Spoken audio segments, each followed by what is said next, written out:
Hey, Ticats fans, with the CFL draft just a few short days away, we're getting set. We've been talking to some of the guys, Drew Allemang, of course, Sean Burke, and now very pleased to be joined by the head coach of the Hamilton Tiger Cats, Orlondo Steinauer. And Orlando, how are you today? Staying safe and healthy? I'm doing great, Louie. Appreciate you having me on. Absolutely. Let's talk about the CFL draft. When we talk about the CFL draft a lot, we talk about the best guy available for your team. How does that affect, your kind of plans going into draft day? Well, again, everybody has a plan, and we're no different. We've got a board that's ordered, and, the personnel's done a great job. The coaches, it's really been a really collective effort. But, this draft started, long ago with Drew and Spencer tracking these players and those sort of things. And then they're just getting some added feedback from the coaches. So we're definitely looking for the best player available, but we also have some needs that we'd like to address. So it's always a fine process on how you balance the two. But again, it's, you're never sure how it's always going to turn out on draft day. I have to imagine the kind of the weeks leading up to the draft is there's ongoing conversation, obviously, with you and kind of management, Berkey and Allemang. But the 2 weeks, 3 weeks leading into the draft, I have to imagine those are some of the more intense conversations that you have with those gentlemen throughout the year. Yeah, definitely. Things start to heat up the closer you get to it, and because they're gathering more information. Obviously, the coaches' final grades and their input isn't throughout the whole year. Those are all coming in, and then ultimately you narrow things down, and those guys are so detailed, and Drew does just such a fantastic job along with Spencer that they're privy to so much more information than just cut ups and film. So when you enter it all in, you do the best you can. As we all know, it's not a perfect science, but that's the exciting part about it. You guys have obviously done a really good job when it comes to your draft class. You go back to just last year, the amount of impact guys that you had from last year's draft class that actually, made an appearance on the regular season roster was just, absolutely incredible. When you look at that, are you looking at guys who are ready to be inputted into the lineup right away, or are you looking for guys that, might be a little bit of a project for a couple seasons? I think ultimately they decide that. The players do. Some just if you will, the lights aren't too big for them. They come in, they adjust to the speed of the pro game, and they feel like they belong. And ultimately they decide that. If there's some that take a little bit longer to get up to speed, obviously we're going to be patient with them. We invested in them, and they're going to want to be a Hamilton Tiger Cat. So we're going to treat them as people first. But ultimately, I'd say that the players decide. Coaches obviously have a little strategic piece in that, in putting them in positions to see if they're ready or not.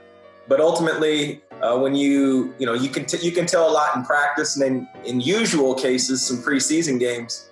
And so we'll just adjust accordingly. And we don't want anybody out there before they're ready, but sometimes you're forced to play some people you may not have planned on. What kind of challenges come with not having that national combine, not having those numbers right in front of you? Like, obviously, that's a huge loss, but I mean, it almost makes you look into these guys a little bit more, away from the combine, doesn't it? Yeah, I think it's a disadvantage, but I've said this before, it's a disadvantage for everybody. Yeah. And so with that being said, it's an uncontrollable factor. And it kind of adds to the excitement, the way I look at it. Like, I'm excited about it. Like, it is what it is. It's not ideal. It's something new. It's something different. But that's okay. We're flexible, and we'll be ready to go. What kind of advice do you have for these guys who are on the CFL, top prospects list? What would you tell them on draft night? Nerves are flying, butterflies in the stomach. What kind of advice would you give them? Enjoy the moment. Just enjoy it. You're only going to get one chance at it. Take your time. Be around people that have helped get you where you're at, if that's possible during this time, and just enjoy it, because at that point it's totally out of your control.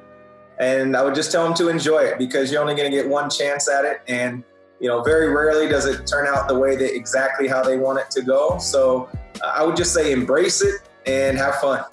I asked Berkey about this, just obviously, all these Zoom meetings and the different way of meeting with guys and you guys meeting as a staff. Is there an element of perseverance that brings you guys closer, knowing that you're getting through these challenges? Obviously, we as a as a country, as a world, are getting through these challenges. But you as a coaching staff, any part that brings you a little closer together, trying to work through all these challenges together? I think like anything, it's a mindset, how you choose to view it. And, we are doing the best we can. It's not going to be perfect. It's new for everybody. It's nice to just go around the corner and have a conversation with somebody and those type of things. But those aren't the circumstances that we're dealt currently. So it does give you an opportunity if you so choose. Sometimes it's an extended break, and I don't think there's a right or a wrong. I just think each organization and just people in general will handle it differently. So for us, it's remained a positive for us. So like I said, I'm excited no matter what turns of this, because we're unsure. And what kind of conversations are you having with the guys? Obviously, coaches reaching out. Some guys did make it back to Hamilton before the facilities were closed down. But how often are you checking in with guys? What's kind of a typical day look like for you right now? Well, op film. We're watching tape. We're in conversation.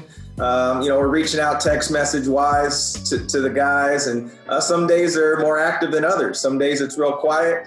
And, it's mainly just making sure once you kind of have the preliminary talk done, and a lot of it's been done by position coaches, right? And also coordinators. And, I've reached out to a few of the players also. And we really don't have any updated information, which is really what they want. So it's really just about their health and their well-being and how they're maintaining. So I think as a staff and as an organization, we've done a decent job of staying in touch with our players. Well, Coach, it's great to see you. One last question. Do you cut your own hair, or do you get someone to do that for you? I appreciate you noticing that I have some hair. I can do my own right now. Budget cuts. It's budget cut time. Hopefully that question doesn't put me in the doghouse for the rest of the season. I had to throw it out there. Everybody else is growing their beards. I just wanted to be sure.